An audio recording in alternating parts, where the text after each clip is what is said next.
Today we are looking at a major political and legal battle unfolding in the United States, one that centers on Jeffrey Epstein, his powerful network, and the push to uncover long sealed documents about his life and crimes.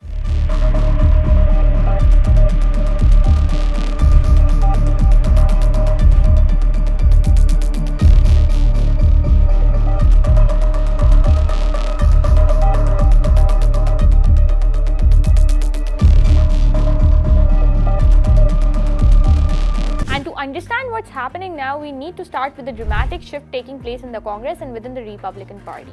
For the first time, a bipartisan group of the lawmakers has successfully forced a vote on releasing all remaining government-held Epstein files. They did this using a rare maneuver called a discharge petition, which allows representatives to bypass House leadership if they collect 218 signatures. For weeks, the petition sat at 217, just one short, until newly sworn Congresswoman Adilta Grijalva added her name on November 12, giving supporters the magic number they needed. The single signature now forces a public vote. This happened despite resistance from Speaker Mike Johnson and top Republican leaders who argued the House Oversight Committee was already investigating Epstein.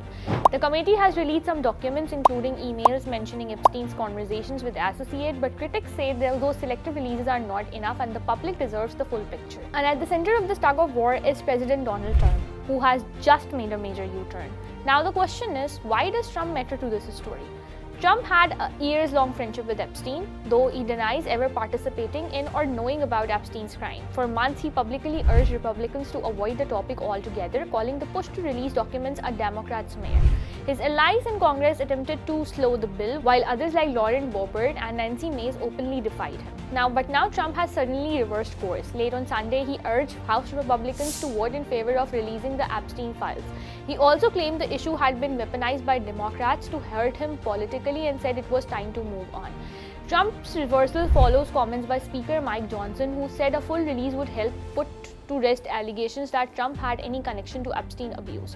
Johnson's statement appeared to be a subtle acknowledgement of the political storm surrounding the US president. But the shift has opened a rift inside the Republican Party. Trump has now withdrawn his support for Marjorie Taylor Greene, one of his staunchest allies, after she criticized Republicans over their handling of the files. And more than 40 Republicans are expected to vote with the Democrats in the favor of the release. With politics heating up, many people are asking, why do these files matter so much? To answer that, we need to take a step back and talk about who Epstein was. Jeffrey Epstein was a wealthy financier who moved easily among the world's most powerful people, presidents, CEOs, royalty, but behind the glamorous circles he traveled in, he was sexually abusing underage girls for years. Despite evidence gathered by police and federal agents, Epstein received astonishingly lenient deals, most famously in 2008 when he served just 1 year in jail, mostly on work release. Everything changed in 2018 when the Miami Herald published a damning investigation that exposed how prosecutors had secretly shielded him. A year later, Epstein was arrested again on federal sex trafficking charges, but he died by suicide in his Manhattan jail cell before the case could go to trial. His long-term partner, Ghislaine Maxwell, is now serving 20 years for recruiting and grooming girls for him. And that brings us to the heart of the debate, the Epstein files themselves. So let's explain what the Epstein files are actually. They include thousands of pages of government-held material, flight logs, emails, internal communication, evidence lists, travel records, prosecution documents, and even records related to Epstein's final days in the custody. Some documents have been released in small batches, but the US Justice Department continues to block full disclosure, saying it must protect victims' identities and ongoing investigations. A recent memo from the department stated there is no incrementing and no evidence that Epstein blackmailed famous individuals, claims many find hard to accept given the case's long-standing secrecy. And the secrecy deepened when new emails were released just days ago. So what did those newly released emails show? Democrats on the House Oversight Committee published more than 20,000 pages from Epstein's estate. Among them were emails in which Epstein appeared to suggest that Trump had spent time with one of the victims at his house. The White House later confirmed the victim was Virginia Giuffre, but emphasized that Giuffre herself has repeatedly said Trump never harmed her.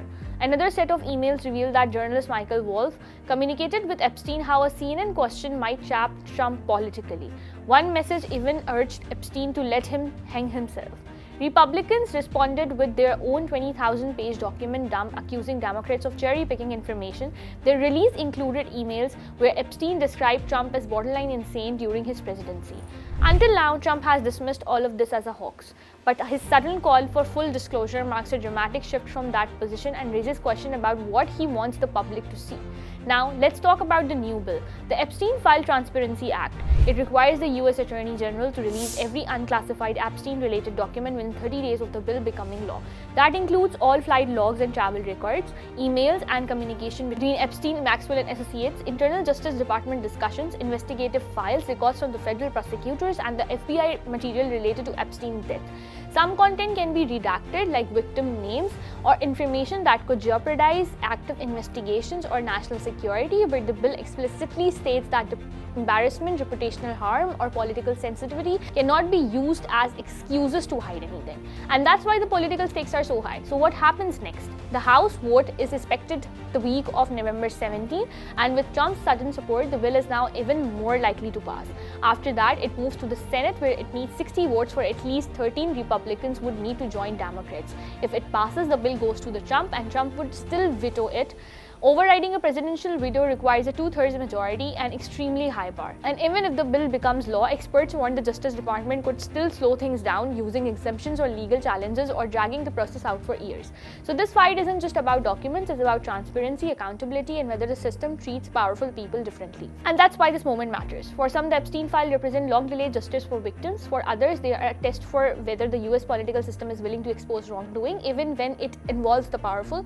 And for many Americans, this is about restoring trust in institutions that failed to protect vulnerable girls for decades. The coming weeks will reveal whether Congress opens the files or whether politics keep them sealed once again. For more such explainers, subscribe to DawnNews English.